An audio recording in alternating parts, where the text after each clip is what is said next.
Et voici maintenant notre rendez-vous demain à la une avec cette semaine Alex Lutz, la star montante de l'humour en France. Rendu célèbre par son one-man show et ses sketchs délirants, Catherine et Liliane à la télévision, Alex Lutz s'est lancé cette année dans le cinéma. Il y a 3 mois sortait son tout premier film en tant que réalisateur intitulé Le talent de mes amis. Entre la scène, la télévision, le cinéma, comment Alex Lutz s'est-il imposé comme l'une des nouvelles valeurs sûres de l'humour? Reportage signé Romain Clément. Fin avril, au Théâtre du Châtelet. Dans 2 heures et pour la première fois, Alex Lutz se produira dans l'une des plus prestigieuses salles parisiennes.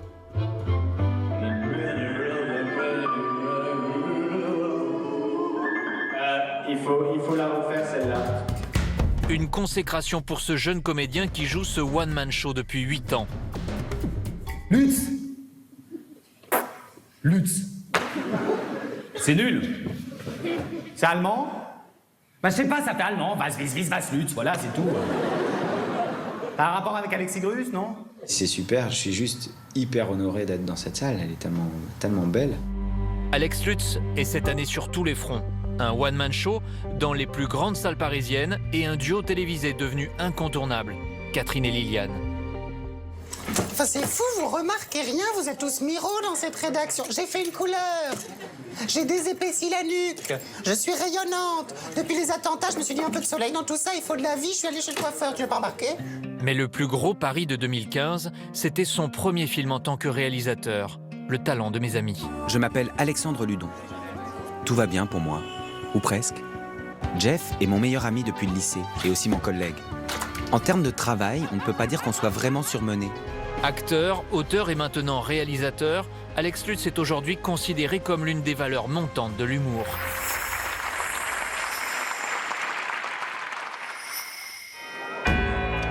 Strasbourg, fin avril. C'est ici qu'Alex Lutz est né, c'est là qu'il a commencé le théâtre à l'âge de 15 ans. Celui qui s'impose aujourd'hui dans l'humour avait pourtant débuté par du classique. Tout d'abord, c'était Marivaux. J'étais mauvais comme un cochon. Mais je crois que j'ai été très longtemps mauvais comme un cochon. Je suis toujours pas sûr d'être bon de quoi que ce soit d'ailleurs. Ce soir-là, Alex Lutz a rendez-vous avec son public. Oui, je reviens, je présente mon film ce soir, vu que c'est ma ville natale. C'est quoi votre film? Le talent de mes amis, c'est à l'UGC ce soir. D'accord. Donc voilà, je le traque un peu. D'accord, mais il n'y a pas de raison. Le traque a quelques minutes de présenter sa première réalisation, Le talent de mes amis. Un titre qui porte bien son nom. Il y a réuni ses meilleurs amis qu'il rejoint quelques minutes avant la projection. Tom Dingler, qu'il connaît depuis l'enfance, et lui aussi strasbourgeois, et Bruno Sanchez, son partenaire à la télé dans Catherine et Liliane. Tous deux jouent dans le long métrage. Clairement, dans le trio, Alex prend un peu les rênes de ce trio, mais on assume très bien. C'est un peu lui le capitaine du bateau. C'est particulier ce soir quand même. Ah bah ouais, là on joue à domicile comme on dit. Voilà. Donc c'est pour ça que je vais aller voir là, comment ça réagit, mais c'est hyper émouvant en tout cas, quoi.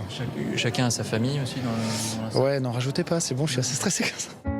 La salle ce soir est comble pour cette avant-première. Ils sont 500. Ils sont très stressés, je dois vous le dire. Voilà, c'est leur premier film. Très bon film à tous. Je m'appelle Thibaut Rédinger. C'est ouf, le mec je le connais, c'était un pote au collège. Un pote? C'est ouf. Bon, arrête avec c'est ouf. Alex Ludon. C'est ouf. L'arrivée de cet ami d'enfance devenu coach vient bouleverser la vie paisible de ces deux trentenaires. Alex ne rêve plus que d'une chose, tout plaquer pour devenir chanteur. Mais qu'est-ce que tu lui trouves à ce mec? T'es jaloux, c'est tout ce que t'es. Sincèrement, tu peux faire une petite carrière, je te le dis. C'est vrai, pourquoi pas moi? Alors j'ai tout plaqué, mais proprement. Je pars, je vous emmerde et vous encule. C'est le gourou qui t'a mis de la merde dans la tête, c'est ça? On voit que nos vies sont même pas moyennes avec nos petits costumes, nos petits tickets resto, nos petites vacances, nos petites bites, putain! On serait vu au lycée comme ça, on serait foutu de nos propres gueules, non? En fin de projection, le trio est accueilli par un tonnerre d'applaudissements.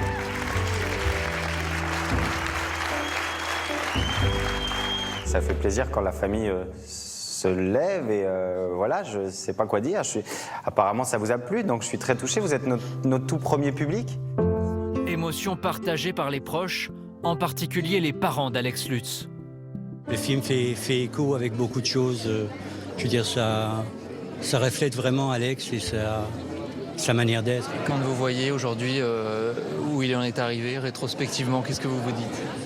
que j'ai bien fait de l'encourager et j'ai bien fait aussi de me bagarrer contre une institution éducative qui n'a pas joué le jeu, hein, ça faut le dire aussi, hein, qui ne croyait pas en lui, voilà, parce que c'était pas un scolaire, hein, c'était atypique.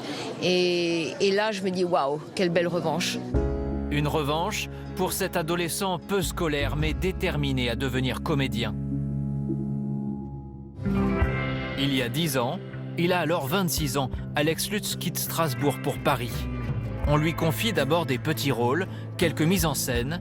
Ce qui va le lancer, c'est son one-man show. Il le débute ici en janvier 2007. Eh ben, bienvenue au petit et historique point virgule. Venez voir.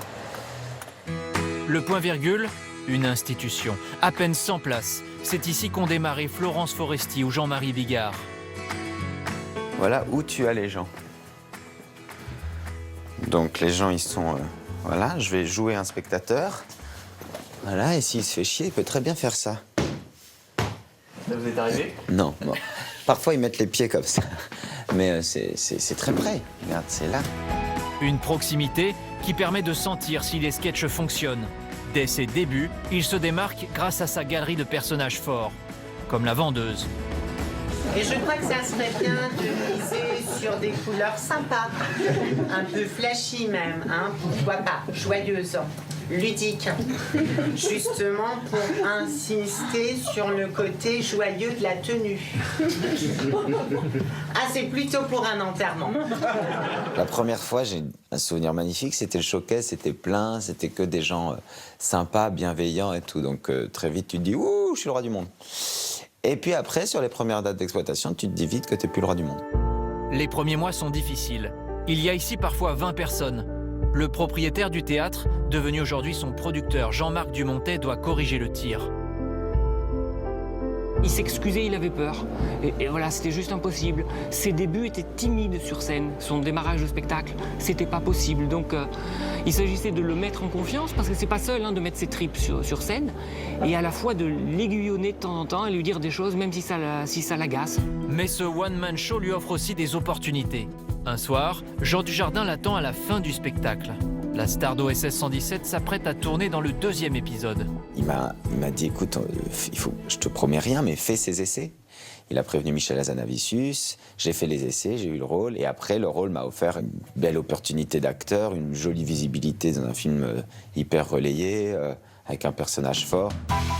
Ce personnage d'Heinrich von Zimmel dans OSS 117 lui ouvre les portes du 7e art. Des seconds rôles lui sont offerts dans plus de 13 films, mais ce qui va le rendre célèbre, c'est la télé. En 2012, pour le Petit Journal, il campe Catherine, ici à droite, une secrétaire de la rédaction. Catherine et Liliane revisitent chaque soir avec humour l'actualité.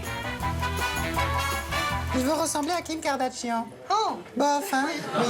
Tu vois, le problème avec la chirurgie esthétique, tu te fais tellement tirer, au bout d'un moment, tu te retrouves quand même avec la moustache à la place des sourcils et l'anus à la place de la bouche. L'idée originale, c'est parce qu'on était avec Bruno, pour se dire que c'est quand même toujours toute une histoire de potes, et on était là en potes, dans Paris, on marchait. Devant nous, à 5-10 mètres, il y avait deux nanas qui avaient le comportement un peu. Et on s'est amusé à les doubler, à rigoler, quoi, à se foutre de leur gueule, mais entre nous, quoi. Et puis, le rapport, on a trouvé là de mon personnage de Catherine et lui de Liliane, c'était l'embryon en tout cas. Ces personnages de femmes qui l'ont rendu célèbre ne font plus partie du one-man show qu'il présente cette semaine au Châtelet. Bonsoir. Bonsoir, ça va? Le spectacle a beaucoup évolué en 8 ans, mais on y retrouve des sketchs cultes comme celui du directeur de casting. Mais ça sert à rien parce que t'es trop petit, voilà. Mais t'es trop petit de manière générale. T'es petit là, t'es petit là, t'es petit là, t'es petit partout. Donc ça sert à rien. On va pas s'embêter. Hein, là, on perd du temps pour rien. En plus, tu vois, ta femme, elle est mannequin, tu vois, dans le truc. C'est grand, une mannequin. Hein. Je sais pas si t'en as déjà vu. Hein? Toi, on verra que tes cheveux comme ça dans le cadre. Hein. C'est un peu dommage.